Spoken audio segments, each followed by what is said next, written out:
I revisited that story because you brought it up, and I said, "Wow, I wrote that." I really enjoyed the story.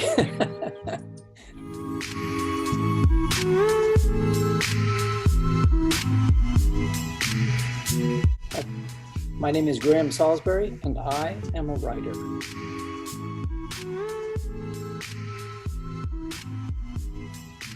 The islands are a character in and of themselves. It's an exotic location, and it's something I know intimately.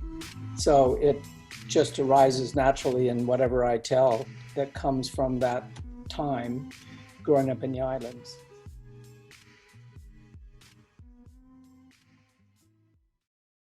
My life, like everybody's probably, was kind of splintered. My mom was married 3 times. My father was a naval aviator, and he was shot down and killed when I was 1 year old, so I never really knew him. And she married another Navy guy who was a submarine guy. He died at age 33 from cancer that he got by playing in asbestos mines when he was a kid. And then there was a time where my mom was a single mom, and she had me and my 3 sisters, and we were a handful for her. So in the 7th grade, I like to say it this way, she kicked me out of the house and I never lived at home again, which is true, but she didn't really kick me out. She sent me away to boarding school, and that was the greatest gift she ever gave me. It seriously saved my life, the fact that she sent me away, and I discovered something that I really love that I didn't know, and that is structure, limits, somebody to say, this is what you do and this is what you don't do. This is how to be a stand-up guy and this is how to be an idiot. So at that school, they taught me all that stuff. And I had to do a lot of things. I had to say, yes, sir, no, sir. And when the teacher walked into the classroom, I had to stand up. We stood up and we stayed standing until he said, be seated. It was fabulous. It was like being in the Army in the 7th grade. It was, most kids would go, you like that? Right. But I did. I really did like it. If I hadn't done that, I'd probably still be an idiot. I didn't just naturally get to where I am right now because I'm smart or anything. I'm not. I call myself a dweeb, but I managed to get here because of the values and ethics they taught me in that school. So it really was the greatest gift my mom ever gave me. But there's a real value in having structure in a life.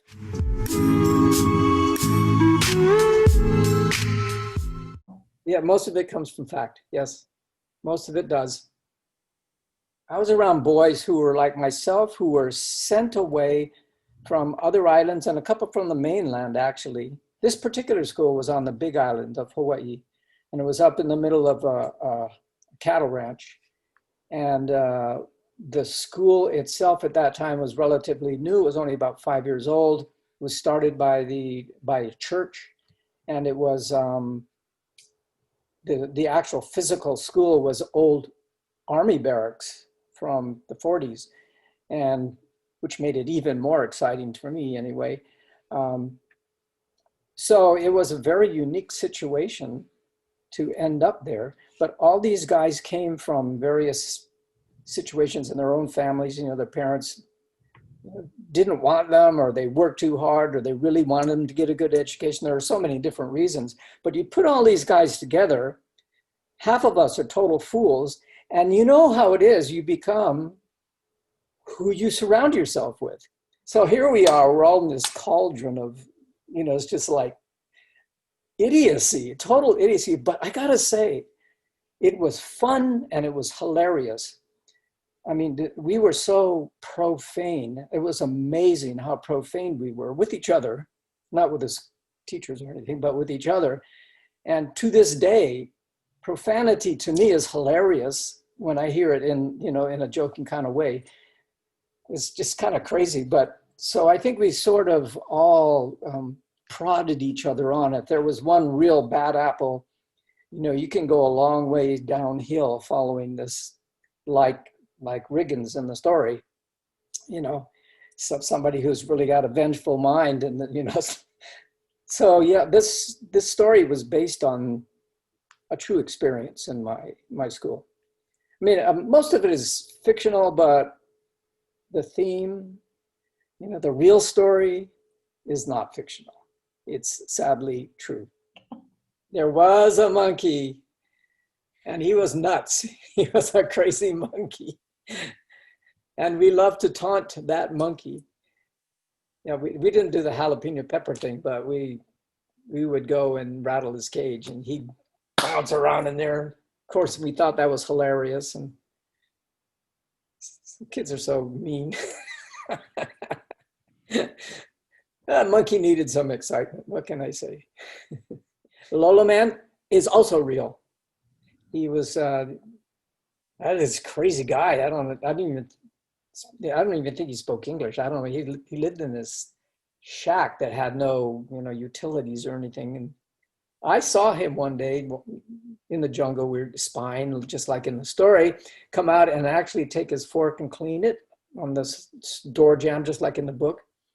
And so much of that stuff is just that's why it's easy to write about it, because I experienced it.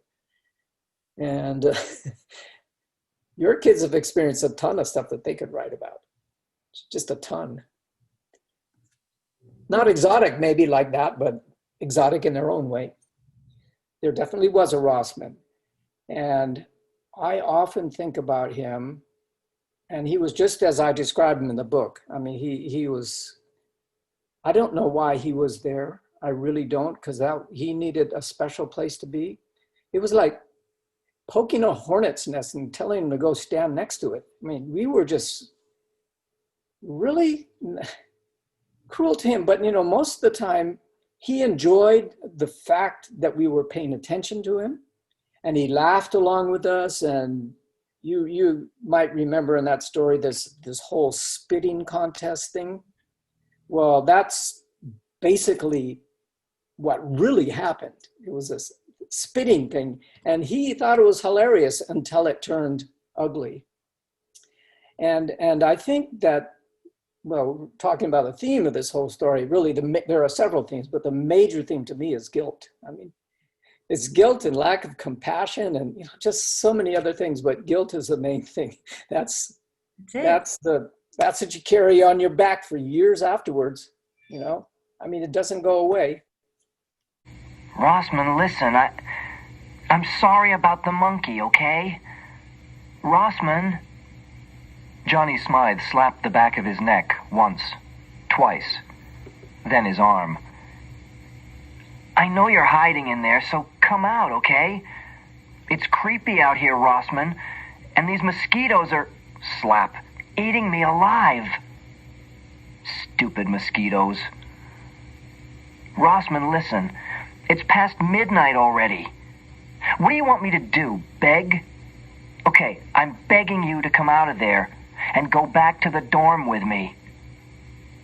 But nothing came from the black jungle that edged the school. No rustle of leaves, no skittering insects, not even a ghostly whisper. Nothing. The only thing on earth Smythe could hear was the mosquitoes and the nagging voice in his head. Worm, maggot, scorpion, heartless scumbag. Yeah, that's you, Smythe. Tisk. Could be black widows in there, Rossman. Or maybe the Lolo Man. Yeah, what if the Lolo Man's in that jungle with you? That would make him think. So I know by putting Rossman in the jungle in the beginning, right away you want to know what's he in, why he's in there, right? Why can't Smythe see him? What's going on? And in the end, you discover that he's not there at all. And he never was. And that ending surprised me. I had no idea the story was going to end like that. It's really funny when you're writing. You probably know this, but I always tell kids that when you're typing, magic happens between your fingertip and the keyboard. Things come up that you hadn't thought before. They just happen. And you go back. It's like I said, I read the story and I said, I wrote that? It's, half the things in there I don't remember that I wrote. I mean, I'm not smart enough to think about that kind of an ending, but it was a really, I go, wow, that is a cool ending. Yeah. I don't know. So anyway, that story was a good one for me to write. I really enjoyed that one. Yes. Under the Blood Red Sun is a story of a Japanese boy and a haole boy. And when I say haole, that's haole means foreigner in Hawaiian, but it's basically used for white people. This is a story of their friendship and how the bombing of Pearl Harbor affected that friendship. And the reason I wrote this book is because I have a huge respect for the Japanese American community in Hawaii and in California. They were treated so unfairly and so knee-jerk like, you know. And yet they rose out of that and they said, okay, we've been treated badly. We have to build our integrity back. And they did. They did it. And I'm just totally amazed by it. So writing about, you know, the Japanese American culture and how it mixed with the Hawaiian American or the white American and how all that was really fun for me. And it is about boys and friendship and bullies. You know, it's the kind of stuff that we all face as kids. But really, it's about friendship, and it's about fathers and sons. I think all of my books really are about friendships and fathers and sons, because I grew up with no father, really. So that is an important thing for me to explore in my writing. Under the Blood Red Sun is an award-winning novel that's been read by millions. Now production is underway on Oahu to transform the book into a full-length film. Olena Hugh has more on the local production. Ready, and action! The story of a young Japanese-American boy who lives through the Pearl Harbor attacks is coming to life. Run! Filming for Under the Blood Red Sun is officially underway on Oahu. We're We gonna tried shoot for many this? years to do it the Hollywood way, and we wanted big money, and we wanted to do, you know, a big story.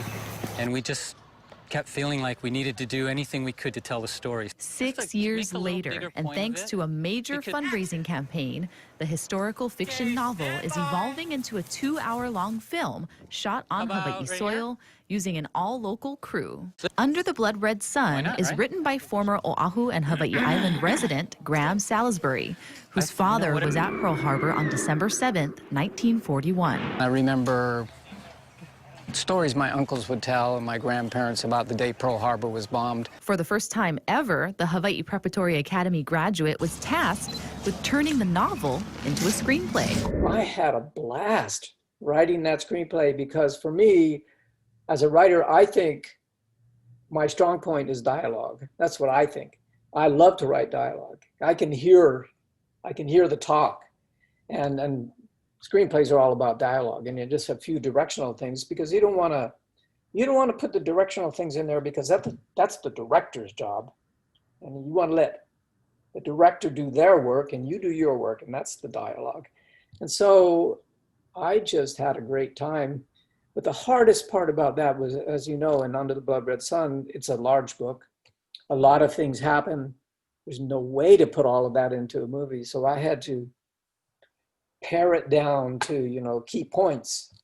I had to leave everything about baseball out. And I love baseball. I wanted to put that in there, but I couldn't do any of that because we just didn't have the time. You know, it's got to be 110 pages or whatever, and that's it.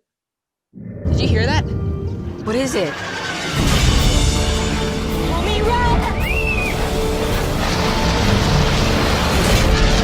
The Japanese are attacking Pearl Harbor. I repeat, the Japanese are attacking Pearl Harbor. We just declared war on Japan. All around these islands, they're arresting Japanese men. FBI. Hey, I'm talking to you. It's my Jap shooter. You watch your step. Because this is a Pearl Harbor story, the setting is pretty much set. It's got to be in Hawaii, and it's got to be, you know. The interesting thing about that movie was, and I was there for the entire filming, which, what a blast. Boy, that was, I felt so cool wearing my headset, But anyway, the great thing about that movie, it was entirely made, produced, everybody working on that thing except for one actor was from Hawaii. Only one actor, the guy who played Papa, was from California. He had Hawaiian connections, but he was a California actor. And so it was really an act of love for everybody that worked on it. Everybody felt connected to it and a part of it. And many times they did work for free, just because they wanted to be there, they wanted to be a part of it. And it was really a magnificent production as family-wise, for the people actually making the film.